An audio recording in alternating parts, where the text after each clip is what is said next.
예, 오늘 우리가 읽은 본문은 이제 소경 바디메오가 예수님에게 고침을 받는 장면이 기록되어져 있는데요. 늘 드리는 말씀이지만 성경에서 소경은 좀 상징적인 존재입니다. 그래서 오늘 본문 내용도 이제 예수님께서 어떤 육적인 의미에서 소경이었던 바디메오를 고쳐주신 내용이지만 사실은 실제적으로는 어떤 의미냐면 예수님께서 영적인 소경의 눈을 뜨게 해주기 위해서 이 땅에 오신 분임을 보여주기 위한 이적 사건을 우리에게 보여주고 있는 거죠. 그래서 조금 달리 얘기하면 예수님은 모든 우리 인류가 타락한 이후에 영적인 소경의 상태로 살아가기 때문에 그런 영적인 소경으로 살아가고 있는 하나님 백성들에게 오셔서 진리의 복음을 전해가지고 그 진리의 말씀을 깨닫고 영적으로 눈을 뜨게 하기 위해서 오신 분이다라고 하는 것을 이 소경의 눈을 고쳐주는 장면을 통해서 우리에게 보여주고 있는 거죠. 그래서 영적인 소경이었기 때문에 정말 봐야 될 것 보지 못하고 엉뚱한 것만 바라보고 세상 탐욕 욕심에 찌들어 살던 사람들을 다시 영원한 하나님의 나라를 바라보게 만들고 그것을 소망하며 살아갈 수 있도록 하기 위해서 오신 분이 누구냐? 바로 우리 예수님이죠. 그래서 우리가 이제 성경에서 이렇게 소경의 눈을 뜨게 하는 사건을 통해서 바로 그 예수님께서 이 땅에 오셨음을, 나를 위해서 오셨음을 거듭거듭 확인하는 것이 우리가 이런 사건들을 바라볼 때 새겨야 될 내용들입니다. 그런데 이제 그렇게 영적인 눈을 뜨게 되는 일이 그냥 예수님께서 오셨다고 해가지고 무조건 우리에게 일어나는 사건은 아닙니다. 그래서 오늘 본문에 나와 있는 그 바디메오의 사건을 보면 우리가 영적인 눈을 뜨기 위해서 해야 될 것이 무엇인가라고 하는 것을 이렇게 확인할 수 있는데요. 몇 가지 단계가 있습니다. 첫 번째 단계는 우리가 영적으로 눈을 뜨려면 누군가가 우리에게 예수님에 관해서 알려줘야 됩니다. 이게 첫 번째 단계죠. 그래서 47절에 보시면 나사렛 예수시라는 말을 듣고라고 시작을 하고 있어요. 그러니까 바디메오가 나사렛 예수가 자기가 살고 있는 동네에 왔다고 하는 것을 이렇게 들었죠. 그 얘기는 뭐냐면 누군가가 그에게 들려주었다고 하는 거예요. 그래서 오늘 본문에서 누가 바디메오에게 알려주었는지는 모르지만 그 누군가가 바디메오에게 알려주었습니다. 이게 참 굉장히 중요하죠. 누군가가 알려줘야 됩니다. 주어야지만 그래야만 누군가가 그 소리를 듣고 예수님에 대해 생각을 하고 예수님에게 찾아갈 마음이 드는 거예요.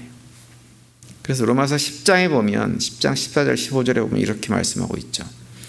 그런즉 그들이 믿지 아니하는 일을 어찌 부르리요 듣지도 못한 일을 어찌 믿으리요 전파하는 자가 없이 어찌 들으리요 보내심을 받지 아니하였으면 어찌 전파하리요 기록된 바 아름답도다. 좋은 소식을 전하는 자들의 발이여 함과 같으니라 이렇게 말씀을 합니다. 그러면서 이제 로마서 10장 17절에 가면 뭐라고 말씀하냐면 믿음은 들음에서 난다 이렇게 우리에게 말씀을 해주고 있어요. 그래서 전하는 것이 정말 중요합니다. 바디메오도 우리가 이름은 알 수 없지만 누군가가 예수님께서 자기가 사는 마을에 왔다고 하는 또 자기 주변을 지나고 있다고 하는 것을 갖다가 알려주어서 알게 된 거죠. 오늘날 이 책임은 누구에게 있냐면 우리들에게 있습니다. 우리는 이미 눈을 뜬 사람들이잖아요. 눈을 떠서 복음을 들었고 알았고 깨달았고 그래서 복음을 통해서 우리에게 들려주셨던 하나님 나라에 대한 소망을 품고 살아간 사람들입니다. 그런데 아직도 우리 주변에는 그 소식을 듣지 못한 사람들이 참 많이 있습니다.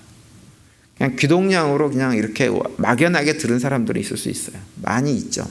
그런데 정말 복음을 제대로 듣고 깨달아 알 수 있도록 초대돼서 복음의 내용을 정확하게 듣는 사람들은 많지 않습니다.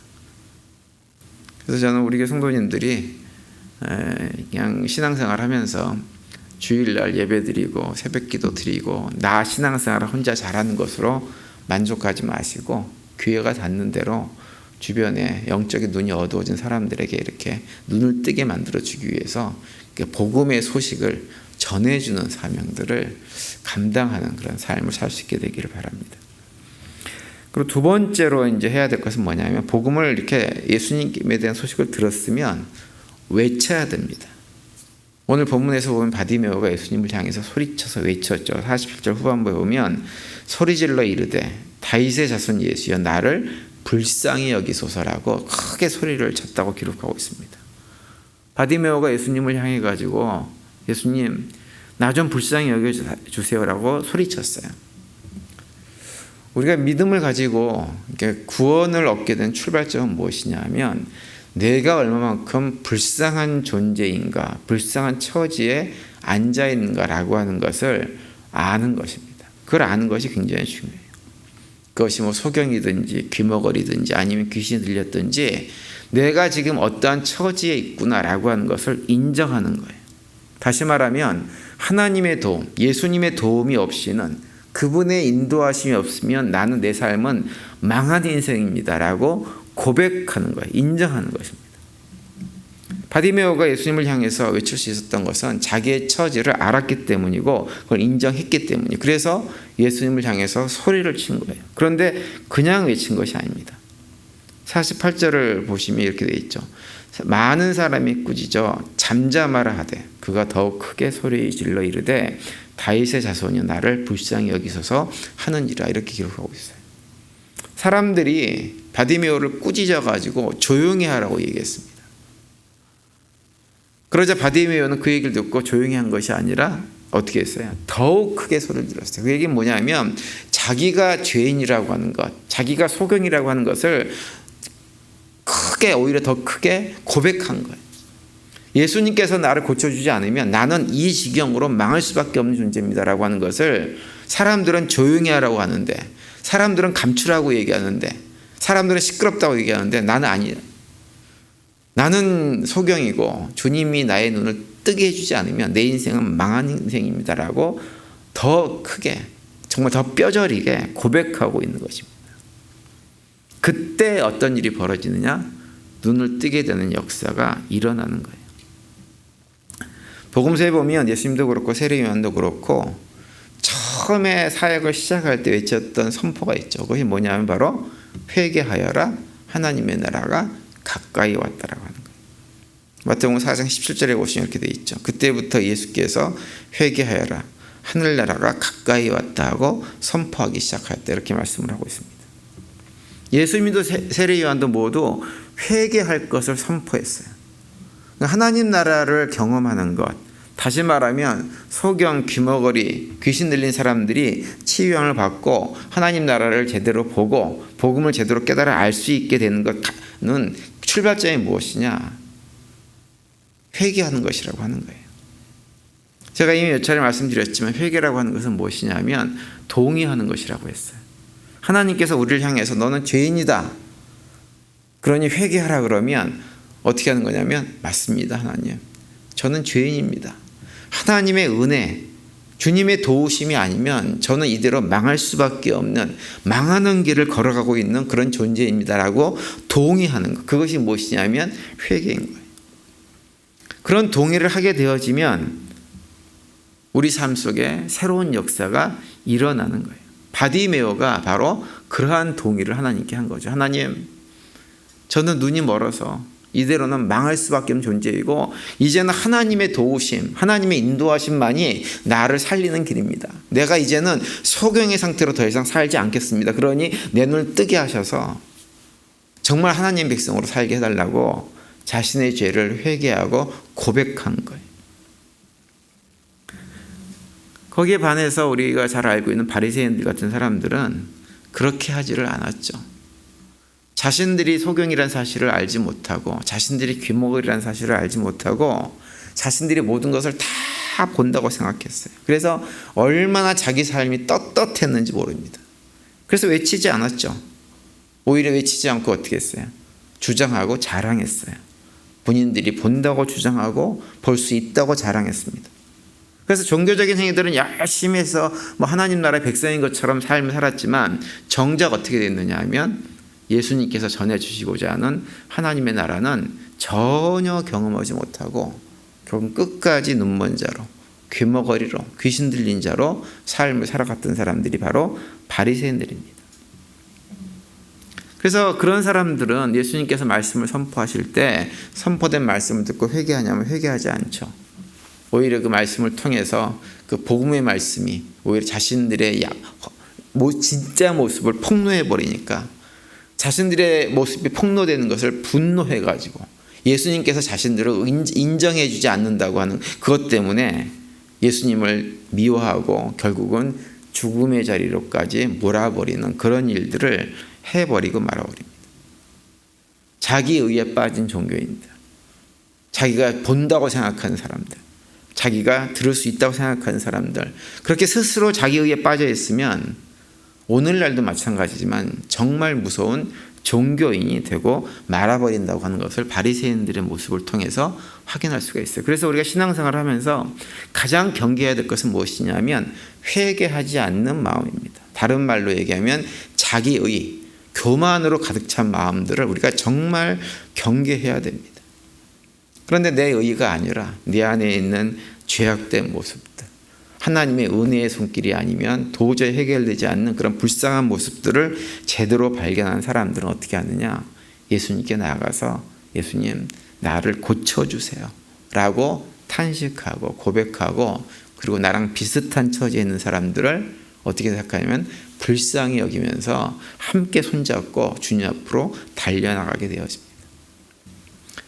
그러니까 결국은 마지막으로 그런 자세로 예수님께 나아갔더니 어떤 일이 벌어졌냐면 결국은 고침을 받았죠. 51절 52절에 보시면 예수께서 말씀하여 이르시되 내게 무엇을 하여 주기를 원하느냐? 맹인이 이르되 선생님이여 보기를 원하나이다. 예수께서 이르시되 가라 내 믿음이 너를 구원하였으니라 하시니 그가 곧 보게 되어 예수를 길에서 따르니라. 이렇게 말씀합니다.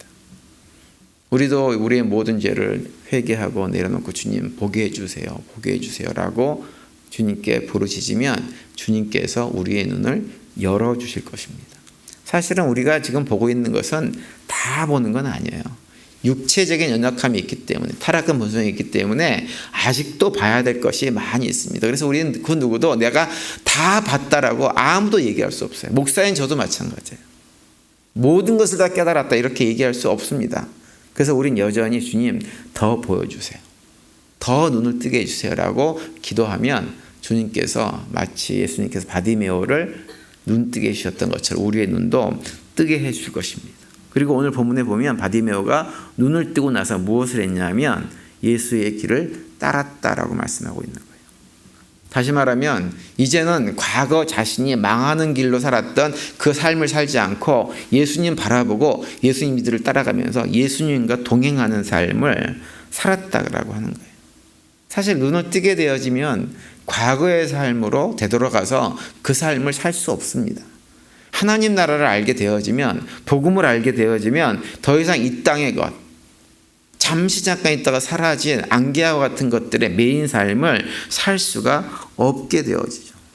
오히려 주님께서 내 눈을 뜨게 하셨기 때문에 이제는 주님께서 걸어가신 그 길을 따라가면서 아직도 복음을 알지 못한 사람들을 불쌍히 여기고 그들을 주님 앞으로 인도하는 일에 쓰임받는 삶을 살 수밖에 없게 되어지는 것입니다.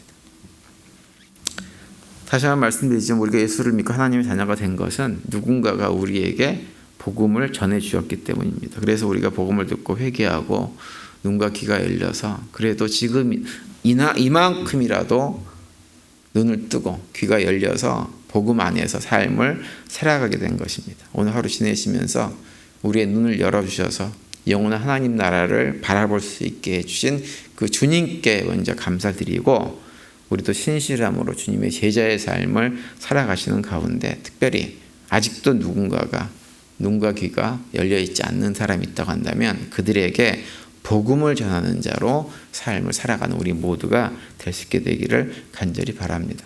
그 가운데 하나님 나라에 대한 소망을 두고 당당함을 가지고 믿음의 길을 걸어가는 복된 하루가 되시기를 간절히 축원을 드립니다.